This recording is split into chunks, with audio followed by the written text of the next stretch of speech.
Straight ahead on WBKB, the State Health Department announces a return to in-person learning. Plus, an anonymous do not support list aims to hurt local businesses, and catch a preview of this week's insights.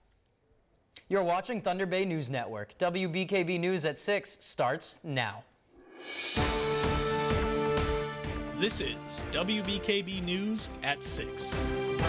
An in-depth look at news, weather, and sports. From hard-hitting news stories to local events, we're there with coverage you can count on. You're watching WBKB News at 6.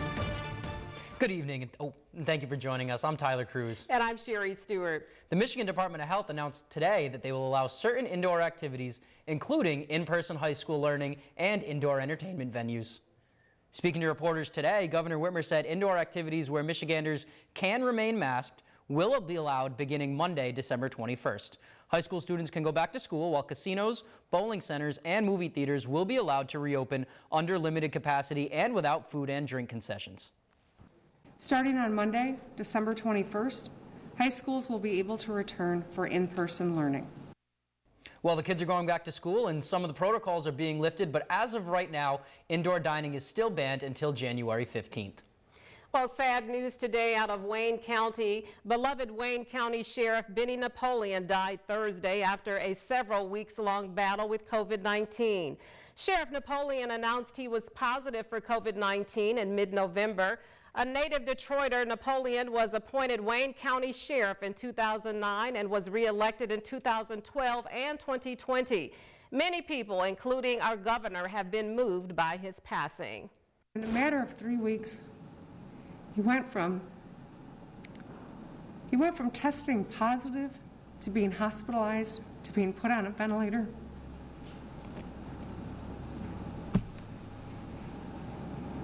And passing away. And my heart hurts. And Sheriff Napoleon was 65 at the time of his death. And that's just sad news for all of Michigan. Really a beloved man. Well, District Health Department 4 has received their initial allotment of the COVID-19 vaccine and will begin their vaccination process. The district has begun vaccinating their staff today, and throughout next week will begin to vaccinate their emergency medical service personnel. In Phase 1A, which begins today, EMS staff, medical first responders, and the DHD4 vaccination staff will be given the COVID vaccine. If you're in a healthcare setting or an employee needing the vaccine, please email the DHD4 COVID hotline below with your business name, business type, a person to contact, and the number of vaccines that are needed. Well, more on vaccine news. The Vice President, Mike Pence, was given the COVID-19 vaccine on live TV this morning. In an attempt to encourage vaccination across the country and show Americans that Pfizer's COVID-19 vaccine is safe for use, the Vice President was vaccinated this morning at Walter Reed Hospital. His wife, Karen, and the United States Surgeon General, Jerome Adams, were also vaccinated at the White House's public event. After receiving the shot, Vice President Pence encouraged Americans to get vaccinated when possible and said he didn't feel a thing. I especially want to thank the fine medical team at Walter Reed Hospital that administered our vaccine today. I didn't feel a thing. Well, it seems like the Vice President is a lot less afraid of needles as I am, but a smart gesture nonetheless to prove the vaccine is safe. Very nice. Well, an Alpena resident says she has concerns about a Facebook post that could potentially hurt local businesses. An anonymous do not support list targeting Alpena area businesses has been circulating on Facebook. The creator of the list recommends that certain businesses not be supported because of their owners' political views and sexual orientation. The list also recommends businesses to support. The owner of a local photography business says in a Facebook post that her business was added to the do not support list and she'd like to know what she did to make the cut. The business owner also says luckily she doesn't rely solely on her business to sustain herself, but there are many other businesses that do. Alpena Area Chamber of Commerce President and CEO Adam Pohl says this is a tough time for all businesses and they should all be supported.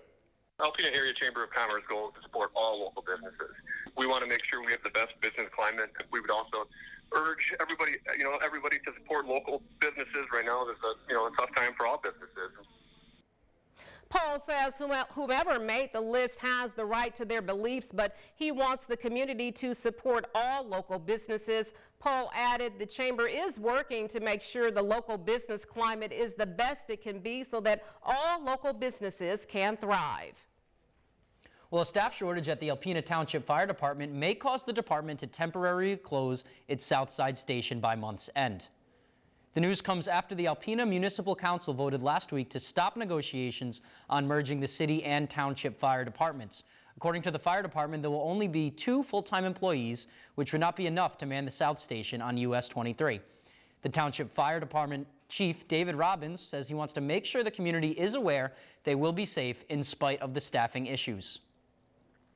In the event of an emergency medical services call, that station is approximately a mile from the city station, and the city is automatically toned out as they have the contract for the county for ALS. Chief Robbins says he wants residents to know that he and the township are doing the best they can to get their staffing numbers back up as soon as possible. The township board plans to meet December 28th at 6 p.m. to discuss more solutions. Well, carbon monoxide detector saves a choking 2-year-old's life. According to Community Risk Reduction Captain Andy Marceau, the parents initially thought he may have choked on something. Responders carry bags that have CO alarms. When they entered the residence, the alarms went off. Marceau says the child was possibly having seizure activity from the carbon monoxide. He also stresses the importance of having a carbon monoxide detector in your home. Marceau says prior to this happening, he had just submitted a grant application to Northeast Michigan Community Foundation and was awarded $3,000. He says through a state bid through Home Depot, he has 156 carbon monoxide alarms coming to his station in the next 2 weeks. The alarms are on a first-come, first-served basis, and to receive one, you can call 989-354-1859. Nice. Well, with just a week until Christmas, the WBKB News team is sharing tips on everything from holiday gifts and crafts to the secret to making the best stuffed shells. We cover all this and more in our next Insights. Here's a preview of Sunday's broadcast. We are going to take you through how to make the best baked stuffed shells. Now, my grandma used to make these every holiday. We're not going to get to see Grandma this year, so I am going to bring her cooking to you. So you're going to start with your ingredients. You're going to need a lot of cheese. If you're using a whole box of pasta, which I don't have a whole box here, you're going to need 32 ounces of whole milk ricotta cheese. You're going to need 8 ounces of mozzarella and 8 ounces of Parmesan. And yes, that's our very own Tyler Cruz with the secret to the best stuffed shells. And you can catch this episode of Insights Sunday on ABC at 11 a.m. and on CBS at 11:30 a.m. That was a fun package to shoot, and those shells tasted very good. I mean, the newsroom cleaned them out after. Yeah. Well, there is more news ahead for you here on WBKB. Coming up, our very own Jake Vanderbrook steps out of the office for another episode of Field Trip Friday. Stay tuned. And welcome back. Here's meteorologist Ellie Morrison with a first check of the weather. Ellie, sorry, I almost messed up your name. Tyler, right now we got cloudy skies, temperatures mainly in the lower 30s. It's 31 degrees in Alpena, also 31 in Oscoda, and 30 degrees in Gaylord. You can see just towards the edge of the screen some snow showers, and that's going to be moving in for tomorrow morning. We are staying dry most of the night. It's going to be into the pre-dawn hours around daybreak that we'll start to see some snow showers moving into our area for Saturday morning. There could be a little bit of a rain-snow mix that develops near the shoreline if temperatures are just a couple degrees milder, but expect some periods of light snow for Saturday morning. Those chances are going to taper off during the second half of the day, so it's morning and midday that we have our greatest chances to see some light snow, maybe a rain-snow mix around lunchtime, and then drying out as we head into Saturday evening. Sunday's looking dry. We'll talk about our next chances of snow and how Christmas is going to be feeling. A good hint, a whole lot colder coming up a bit later in the newscast. Thanks for that, Ellie. Well, our very own sports director, Jake Vanderbrook, took some time out of his schedule to hit their nature trails once again. But this time, the Vander takes a gander at SciTech Park. Take a look. It seems like more and more events are being canceled. Sporting events, concerts, festivals, they're all being pushed back. The Summer Olympics were even canceled for the first time since World War II. As we wrap up this year, it seems like we missed out on so much. Many of us are struggling to feel the magic of the holidays. With everything going on, we could all use a break. Sometimes it's fun to just step outside and take a walk.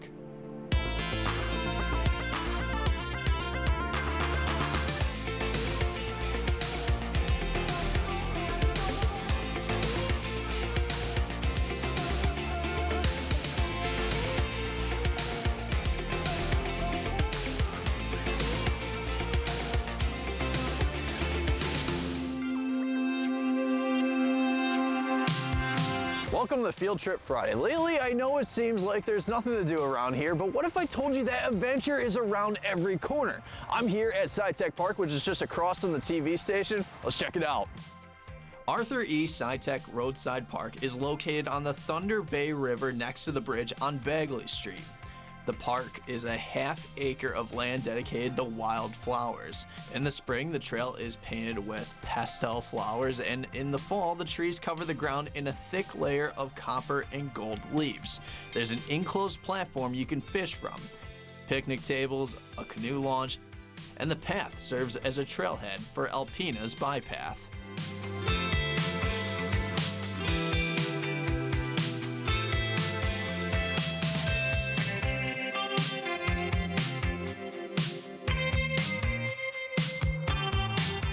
This is a great place to be, whether you want to spend time at the river or appreciate wildlife. You can blow to the Alpena Community College Photo 2 class instruction. Instructor Joe Donna helped teach her how to tap into her creativity. Nancy adds, "Merry Christmas, Alpena," from our little cookie, our granddaughter Harper. Thank you, Nancy, for sending us this photo. If you have a photo such as nature shots, pics with friends, or interesting sights you see that you'd like to send us, email it along with a short description to news@wbkb11.com. Well, that's an awesome photo. I love that photo. The editing is perfect. The baby Yes. actually looks like it's doing a snow angel, but we know it's not because that's powdered sugar. Sports is coming up next. But first, Jake Vanderbrook is in with a preview. Jake, what's happening tonight? Hey Tyler, what's up? Coming up next in sports, we are going to preview our Trophy of the Week winner, and one of those winners will be our Trophy of the Year. We'll go over the weeks plus the Michigan